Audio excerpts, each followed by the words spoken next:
Les risques d'erreur sont réduits quand tu es un homme de prière. Quand tout est entre les mains de Dieu, tu prends l'argent, 1, 2, 3 millions, tu t'en vas rencontrer le monsieur. Le monsieur dit, c'est une bonne affaire. Ça là, dès que tu me donnes, dans une semaine, tu as 35 millions. Pendant que tu prends les souhaits que tu es en train de partir, l'esprit peut te dire, ne va pas.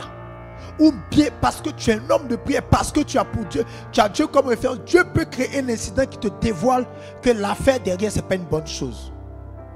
La prière est une sécurité pour nous. Comment quelqu'un qui arrivait à prier et qui n'arrive plus à prier peut revenir à sa vie de prière, peut revenir à sa relation avec le Seigneur? J'aimerais déjà te dire qu'il y a nécessité de prier. La première chose pour laquelle tu dois prier, c'est que tu ne peux pas dire que tu aimes quelqu'un à qui tu ne parles pas. Donc la raison pour laquelle on doit prier, c'est par amour pour Dieu. Deuxième chose que j'aimerais dire, celui qui prie comprend clairement qu'il existe autre chose que le visuel, que le physique, que le naturel. Il y a le surnaturel. Maintenant, les conséquences que nous connaissons, celui qui prie s'expose à la bénédiction. Si vous êtes auprès du feu, il va sans dire que vous allez bénéficier de la chaleur. Si vous êtes auprès de la source de la bénédiction, c'est clair que vous serez en contact direct avec la bénédiction. Autre chose qu'il nous faut remarquer, qui est assez importante à comprendre et à savoir, la prière a des conséquences. La prière nous ouvre au domaine du surnaturel. Quand nous sommes dans le naturel, nous vivons, nous traversons les choses et les événements naturels tels qu'ils doivent nous arriver, nous arrivent.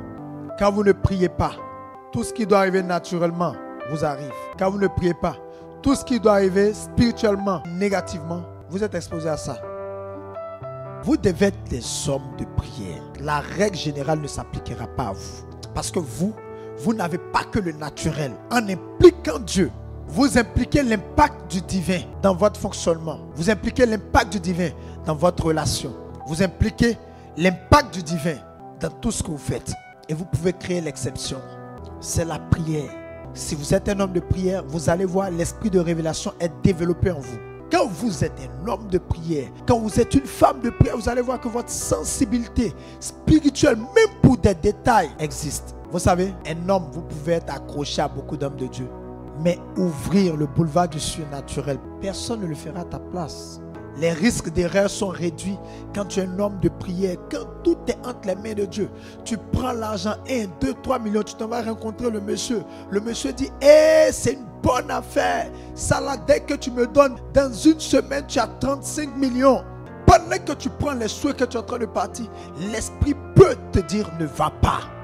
Ou bien parce que tu es un homme de prière, parce que tu as pour Dieu, tu as Dieu comme référence. Dieu peut créer un incident qui te dévoile que l'affaire derrière, ce n'est pas une bonne chose.